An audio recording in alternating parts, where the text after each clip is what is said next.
How did a humble Lebanese monk from the 19th century become one of the most miraculous saints of our times? Saint Charbel, canonized in 1977, is globally recognized for the extraordinary healings attributed to his intercession. His incorrupt body, the mysterious lights over his tomb, and recent miraculous photographs have transformed this Maronite hermit into a spiritual phenomenon across the globe. Today, we will explore the most astonishing prodigies of this saint, who continues to radiate his divine light from Lebanon to the ends of the earth. Chapter 1. The Divine Call. The divine providence willed that on the 8th of May, 1828, in the small town of Bekar Kafra, nestled high in the mountainous north of Lebanon, a boy would be born, destined to become an extraordinary vessel for God's grace. Yusuf Antun Makhlouf, who would later embrace the name Charbel, came into this world within a deeply Christian farming family. His father, Antun, passed away when Yusuf was just 3 years old, leaving his mother Brigitte with the heavy responsibility of nurturing her children in the faith. This heartbreaking loss indelibly marked the young boy's heart, who from an early age exhibited a natural inclination towards solitude and prayer. The townsfolk of Bekar Kafra recall how young Yusuf, while tending to the family's modest flock, would seek out refuges among the rocks, dedicating himself to contemplation. Many times, his family would find him absorbed in prayer, his gaze fixed on the horizon as if he could see beyond the mountains surrounding his homeland. This inner call to God intensified as the years passed, until at the age of 23, without informing anyone except 2 of his uncles, he decided to secretly leave his home to enter the monastery of Our Lady of Mayfuk. The departure of Yusuf caused great distress in his family, particularly in his mother, who struggled to understand her son's sudden disappearance when they eventually discovered his whereabouts and intentions. Brigitte and her relatives attempted to persuade him to return home, even offering him a good marriage with a virtuous young woman from the village. However, the young man's determination was unwavering. "My heart belongs only to God," he replied firmly yet sweetly, "and it is to him that I wish to surrender myself completely." After a brief novitiate, Yusuf donned the monastic habit on the 1st of November 1853, taking the name Charbel in honor of a martyr from Antioch in the 2nd century. Throughout his years of formation, his superiors and peers were struck by his extraordinary piety, his strict observance of monastic rules, and his deep love for silence. This young monk seemed to dwell in another dimension, as if his body were on earth, but his spirit resided constantly in the presence of God. This intimate union with the Lord, nurtured from his earliest days of religious life, would serve as the foundation for the powerful intercession that would later astound the entire world. Chapter 2. A Life of Holiness. The monastery of Saint Maron in Anaya became the setting where Charbel's holiness would bloom in silence, like a desert flower, unveiling its beauty far from human gazes. After completing his theological studies, he was ordained a priest on the 23rd of July, 1859, in the city of Bukerque, the Maronite patriarchal seat. Following his ordination, he returned to the monastery, where he would continue his monastic life for another 16 years, humbly and precisely fulfilling all tasks assigned by his superiors. The monks of Anaya remember how Father Charbel observed an almost perpetual fast, subsisting on the bare minimum necessary to sustain his existence. His diet primarily consisted of a small portion of vegetables and legumes, completely abstaining from meat and dairy products, even outside the prescribed fasting periods. He slept only a few hours atop a rush mat, using a piece of wood or a bundle of twigs for a pillow.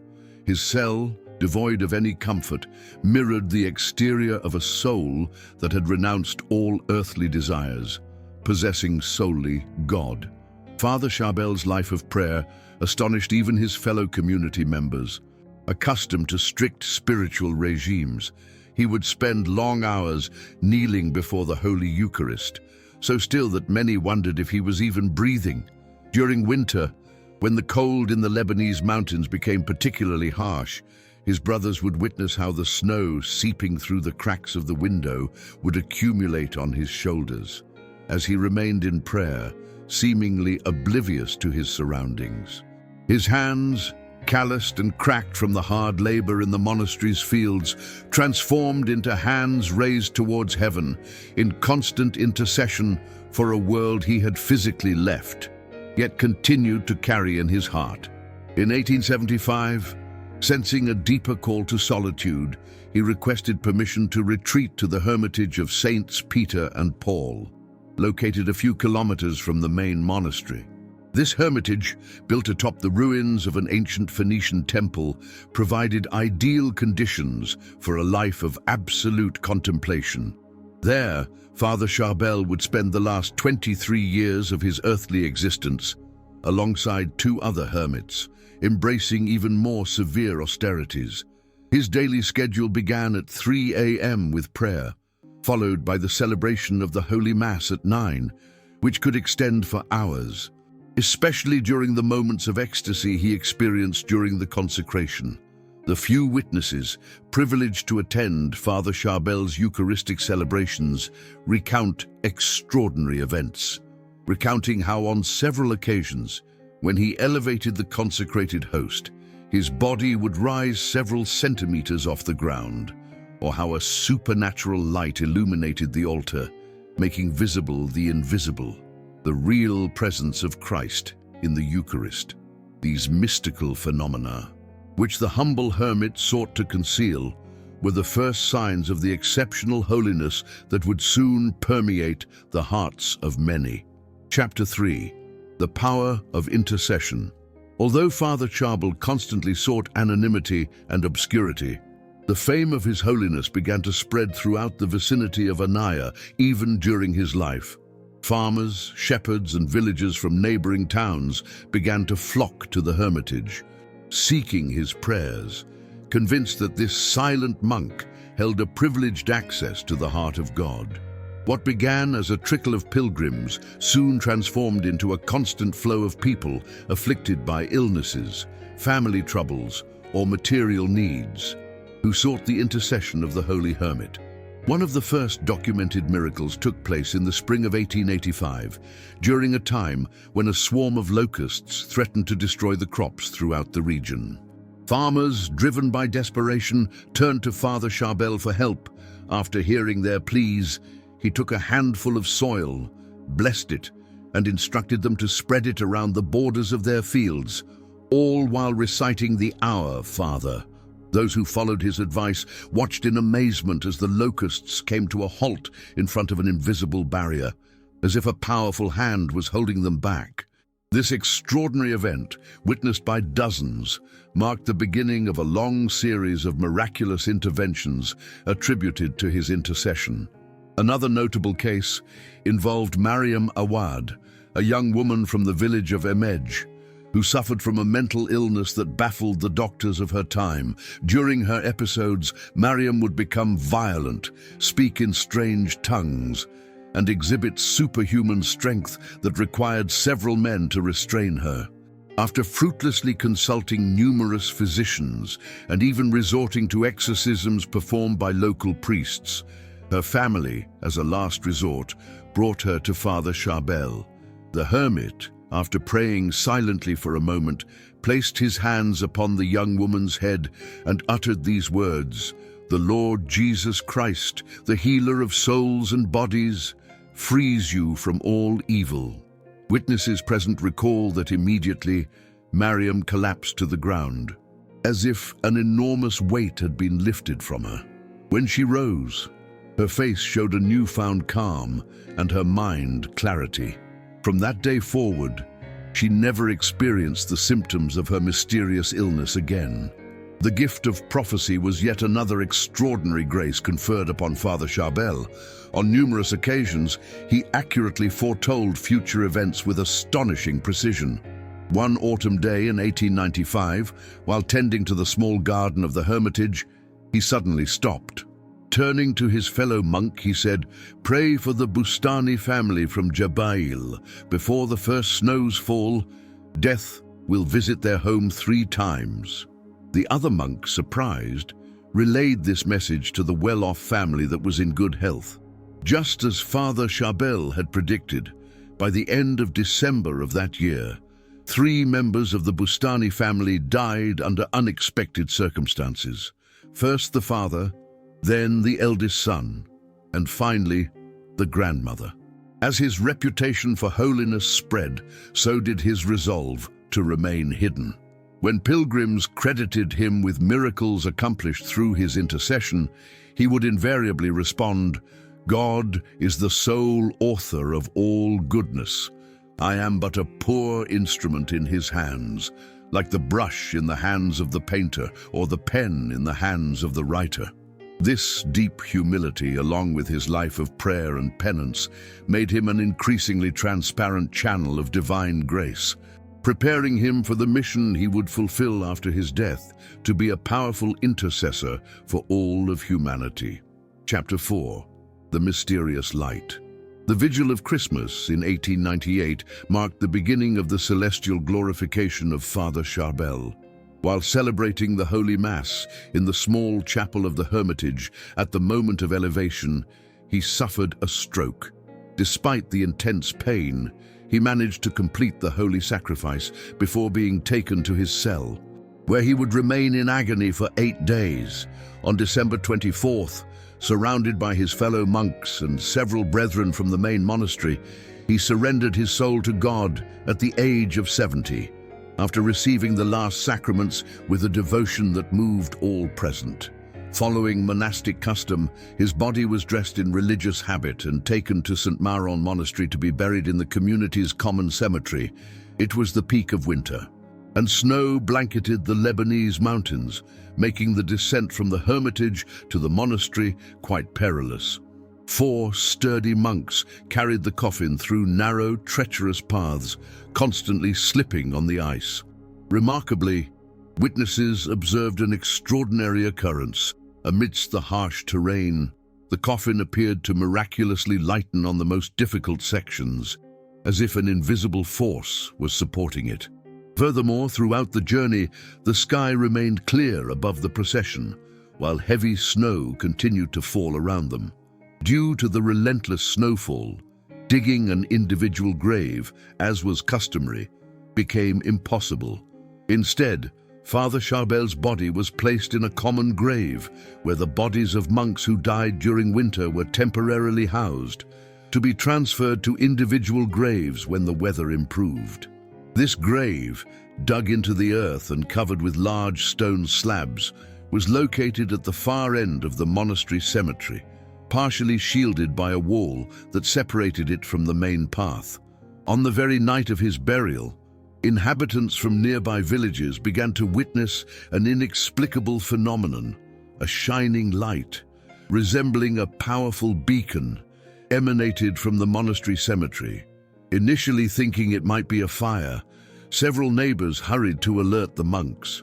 However, upon arriving at the scene, they were astonished to discover that the light originated from the grave where Father Charbel had been laid to rest.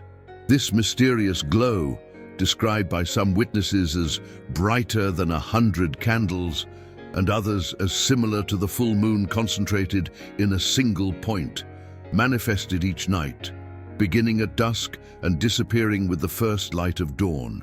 This phenomenon persisted for 45 consecutive nights, attracting numerous curious visitors and pilgrims from all around the region.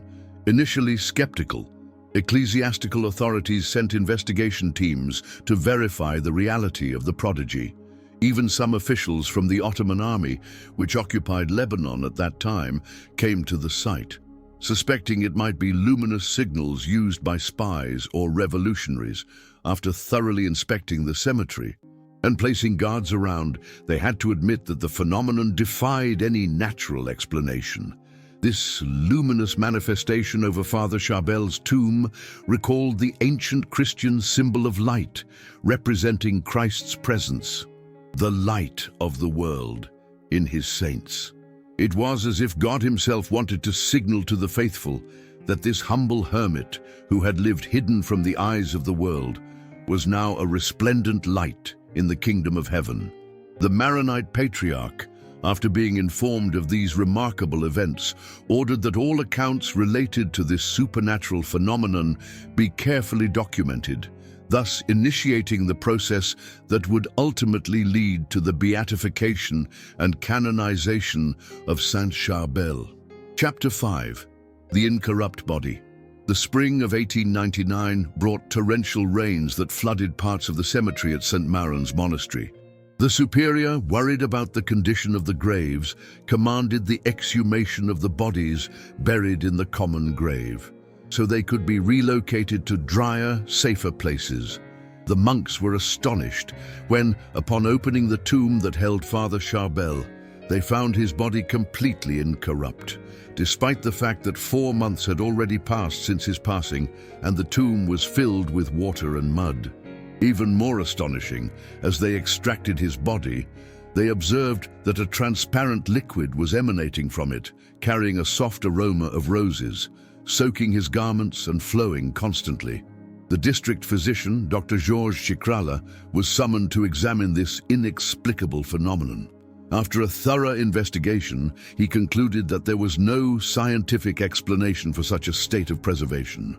In his official report, he stated, "The body of Father Charbel shows flexibility and a temperature similar to that of a living person. The blood seems to continue circulating in his veins, and the liquid that emanates from his body possesses antiseptic qualities that have prevented decomposition." Faced with the impossibility of explaining this phenomenon, he concluded that they were encountering a case that transcended the known laws of nature. After verifying these events, church authorities decided to place the body in a cedar wood coffin, sealed with ribbons and the patriarchal seal, and positioned it in a special room of the monastery. Periodically, this resting place was opened to check the condition of the body and to change the clothing that had become soaked by the continuously flowing liquid. Each of these inspections, conducted in the presence of doctors, notaries, and religious authorities, confirmed that the body remained flexible and incorrupt, defying all known laws of natural decay. This extraordinary phenomenon continued for decades, attracting attention not only from the faithful, but also from scientists and physicians from various countries who sought to find a rational explanation. In 1927, almost 30 years after his death, a particularly solemn exhumation took place in the presence of a commission appointed by the Holy See as part of the beatification process. Dr. Elias Elonaisi, a member of this commission, documented with photographs and detailed analysis the state of the body, which remained flexible and exuding the mysterious liquid.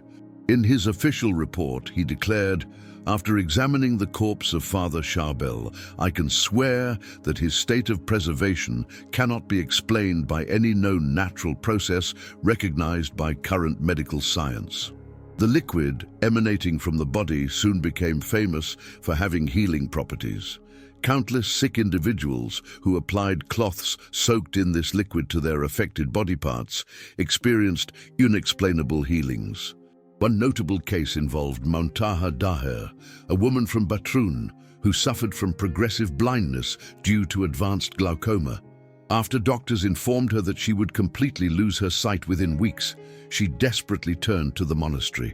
When she applied a cloth moistened with the liquid flowing from Saint Charbel's body over her eyes, she immediately felt an intense warmth, followed by complete relief from the pain that had tormented her. The next day, upon waking up, she was astounded to find that she had fully regained her sight.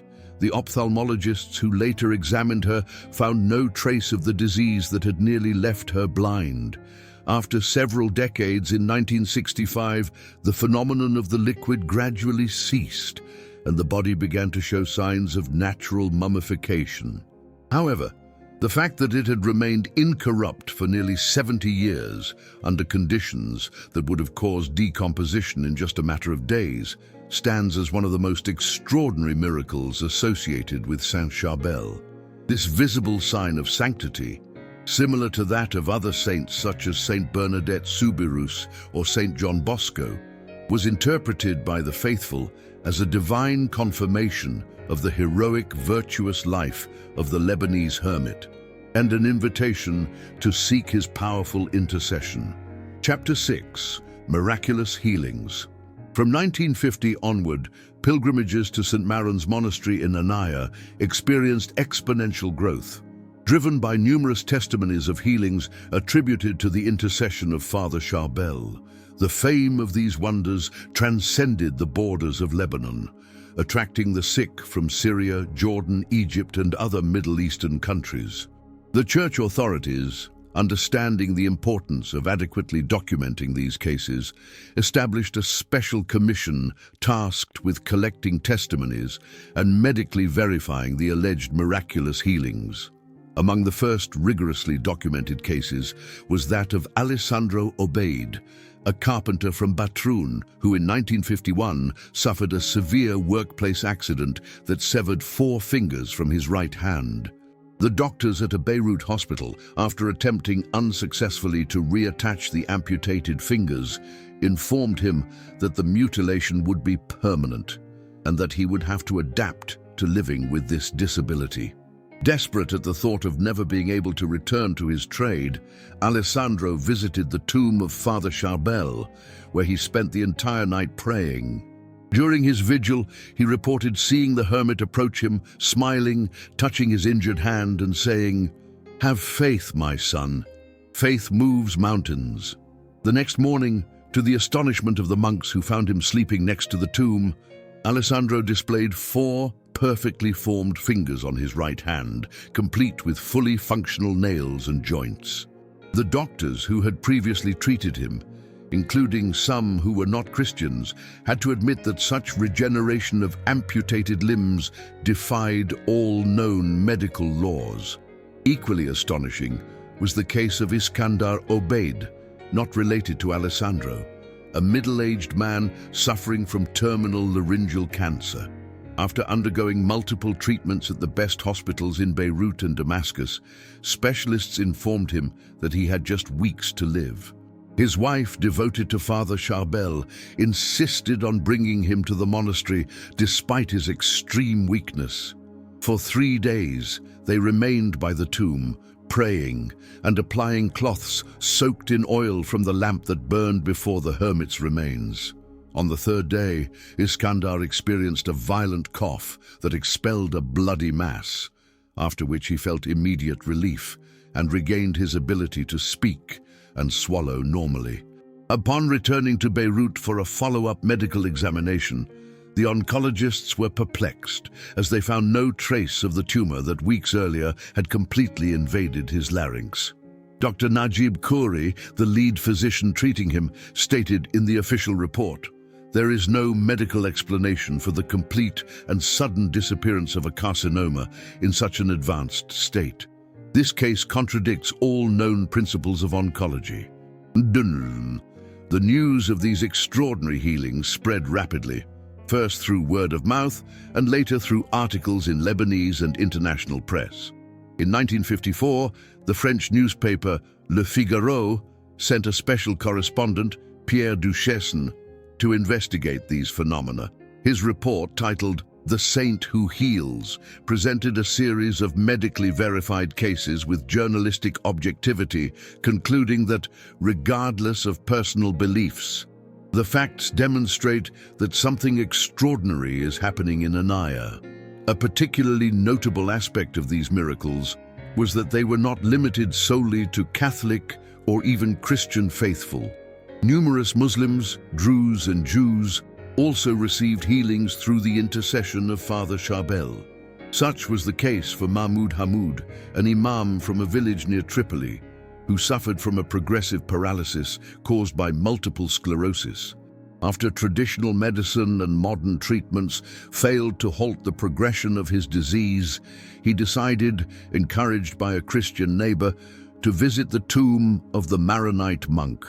"If Allah has granted this Christian saint the gift of healing," he told his family, "I would not be a good Muslim if I rejected this blessing out of religious pride."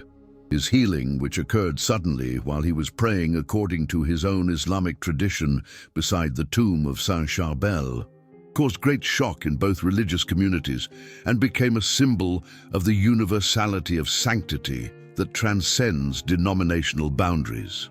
These initial miracles, thoroughly documented and verified by the Church, laid the foundation for the beatification of Father Charbel by Pope Paul VI on December 5, 1965, during the Second Vatican Council. On that occasion, the pontiff noted that, in a world divided by conflict and torn by tensions, the figure of this humble monk from Lebanon emerges as a beacon of light and a point of unity for Christians and non-Christians alike, reminding us that authentic holiness attracts all men because it reflects God Himself, who is love. Chapter 7. The Miracle of Nohad el-Shami. Among the countless miracles attributed to Saint Charbel, the case of Nohad el-Shami stands out for its rigorous medical documentation and its international impact. This extraordinary event, which took place in 1993, marked a turning point in devotion to the hermit saint, provoking an explosion of pilgrimages to his tomb and the worldwide spread of his cult. Nohad el-Shami, a mother of 12 from northern Lebanon, suffered from a severe degenerative illness that left her partially paralyzed on her right side at the age of 55. After consulting numerous specialists, doctors informed her that her condition was irreversible and that the paralysis would continue to advance. On the night of January 22, 1993, while she was sleeping, Nohad experienced an extraordinary vision. 2 monks entered her room, one of them identified as Saint Charbel, who said to her, "I have come to operate on you at the request of the Most Blessed Virgin Mary." She felt the hands of the monk opening her neck, performing some kind of intervention, and then closing the incision. When she awoke, Nohad was astonished to discover a scar of about 10 centimeters on her neck that hadn't existed before, and realized she could move her previously paralyzed right arm and leg perfectly. She stood up, unassisted for the first time in years, and walked normally, leaving her family in shock. Dr. Nabil Hokayem, the neurologist who had treated her, was bewildered by the exam results, as all tests showed absolute normality in a nervous system that had weeks before exhibited severe degenerative lesions. What made this case even more extraordinary was that during the vision, Saint Charbel told Nohad to ensure that everyone believes in this miracle. The sign of the operation will remain on your neck, and every year on January 22nd, the scar will open and bleed. Indeed, from 1994 to the present day, every January 22, the scar on Nohad's neck opens and exudes a bloody fluid for about 24 hours, only to then close again without medical intervention.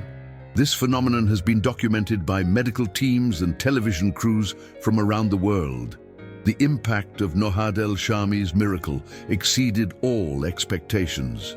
International media spread the news, leading to an exponential increase in pilgrims to the monastery of Anaya. People from all continents and religious denominations began to flock to the tomb of Saint Charbel, transforming the monastery into one of the most visited sanctuaries in the Middle East. The living testimony of Nohad, who, since her healing, has devoted her life to spreading the saint's message, has brought hope to countless sick individuals, and has strengthened the faith of many in a world marked by materialism.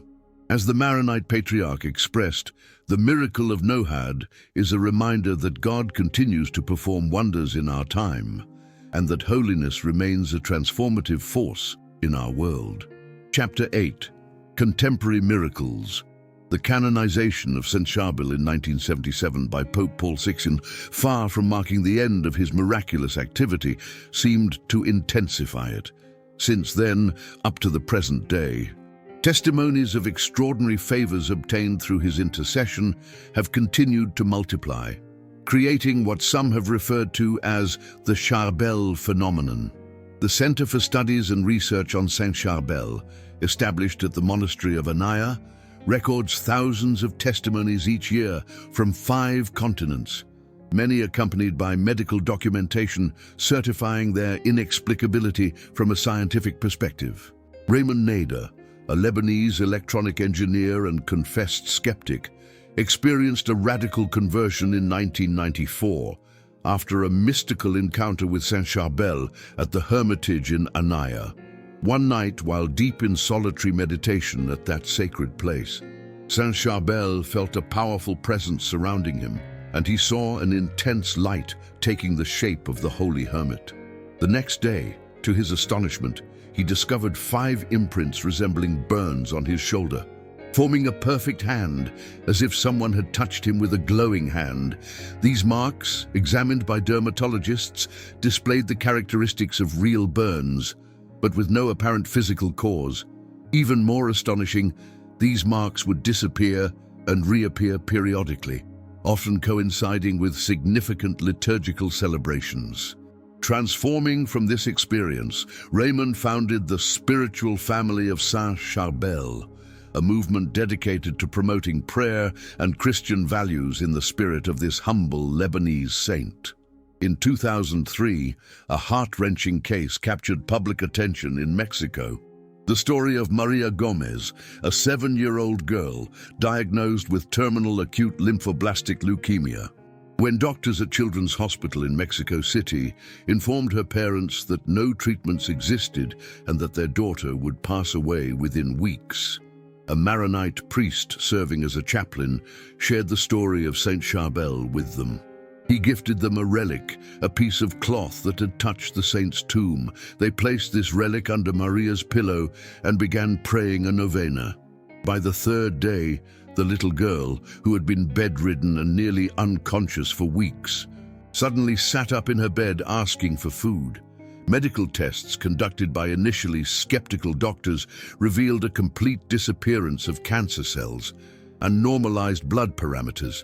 Dr. Ernesto Diaz, the pediatric oncologist overseeing her case, publicly stated, "In my 30 years of medical practice, I have never witnessed such a complete and sudden remission of advanced leukemia. I can find no scientific explanation for what occurred." More. In 2010, another widely documented miracle occurred during the first visit of a relic of Saint Charbel to Argentina. Silvia Rodriguez, a 42-year-old woman who had suffered from multiple sclerosis for 15 years, attended a mass in honor of the saint at the Buenos Aires Cathedral, where she had been dependent on a wheelchair. While venerating the relic, she felt an intense warmth enveloping her entire body. To the astonishment of all present, she stood up from her wheelchair and walked unaided to the altar. Doctors who had treated her for years confirmed that the demyelinating lesions visible in her previous MRIs had completely vanished, something deemed medically impossible given the irreversible nature of her condition. A remarkable aspect of the contemporary miracles attributed to Saint Charbel is their ecumenical and interreligious character. This Lebanese monk seems to make no distinction between Christians of different denominations, and even among people of other faiths. In 2016, a case that garnered significant media attention in the Middle East involved Hassan Shami, a Shia imam from Tyre in southern Lebanon who was suffering from metastatic pancreatic cancer. After dreaming for 3 consecutive nights of a monk inviting him to visit the sanctuary, he decided, despite the hesitations of those around him, to journey to the monastery of Anaya. While praying in his Muslim tradition there, he experienced what he described as a luminous presence penetrating my body, healing all evils. Subsequent examinations at the American University Hospital in Beirut confirmed the inexplicable disappearance of his tumor and all metastases. Hassan, without renouncing his Islamic faith, became a devoted advocate of Saint Charbel among his co-religionists, viewing him as a sign of divine mercy that transcends all human divisions. These contemporary miracles, widely reported by media and social networks, have significantly contributed to the globalization of devotion to Saint Charbel.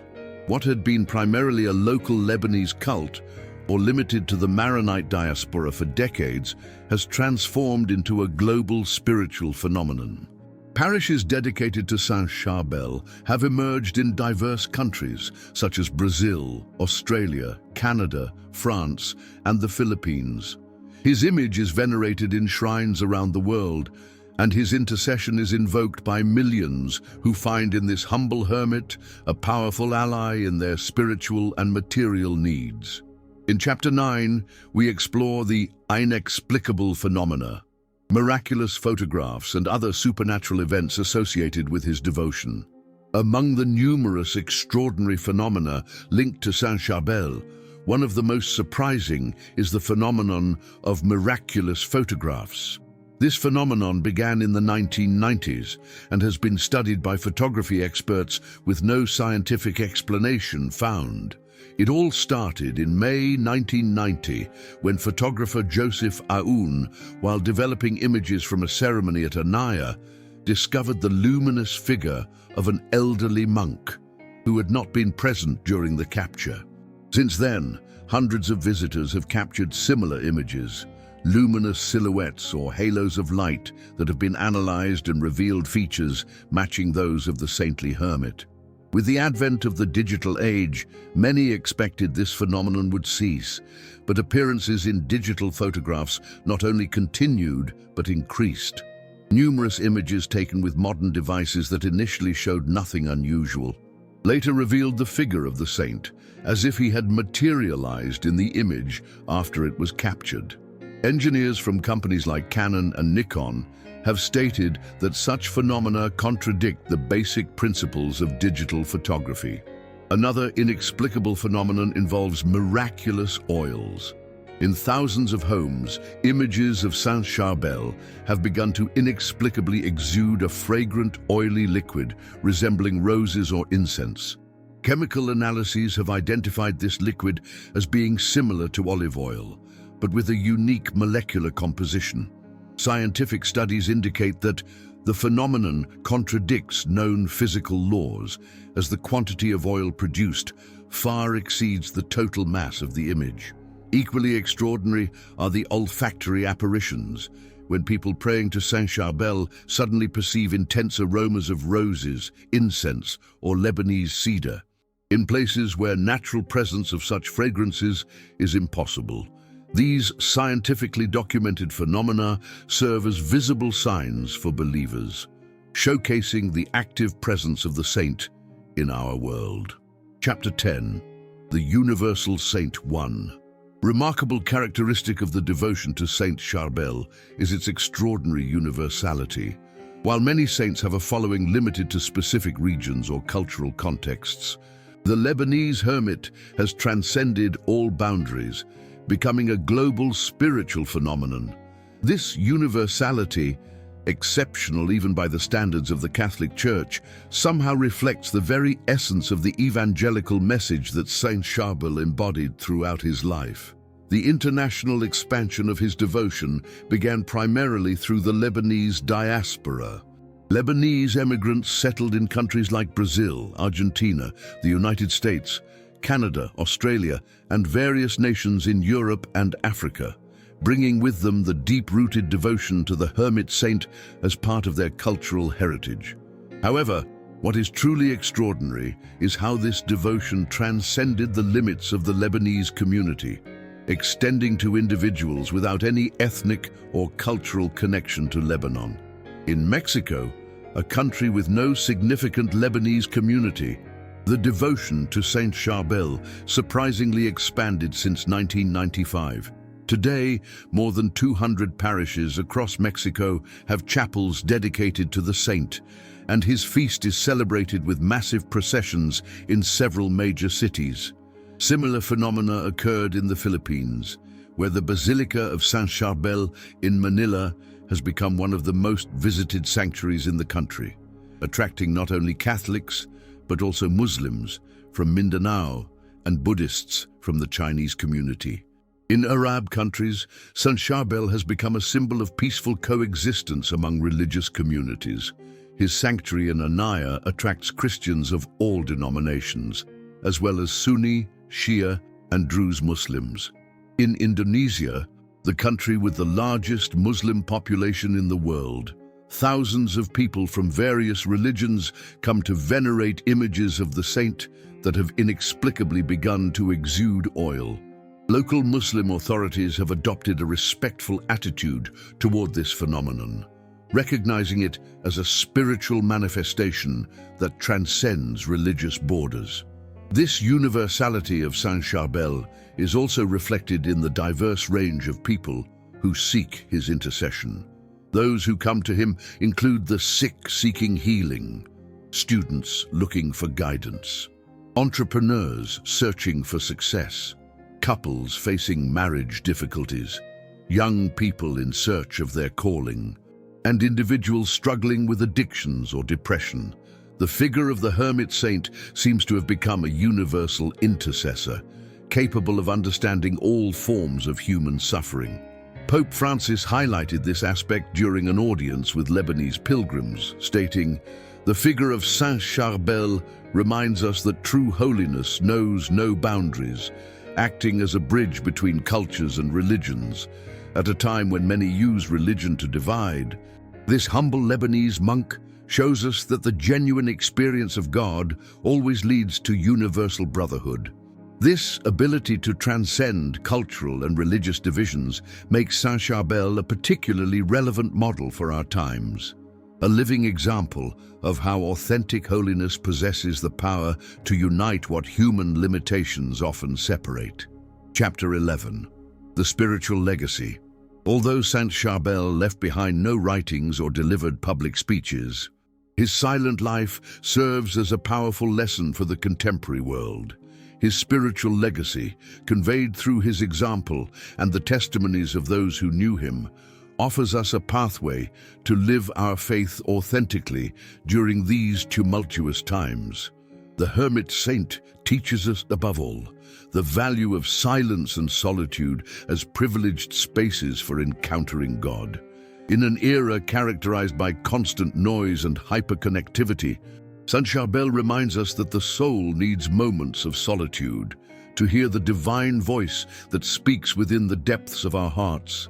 The primacy of prayer as the breath of the soul is another central element of his legacy.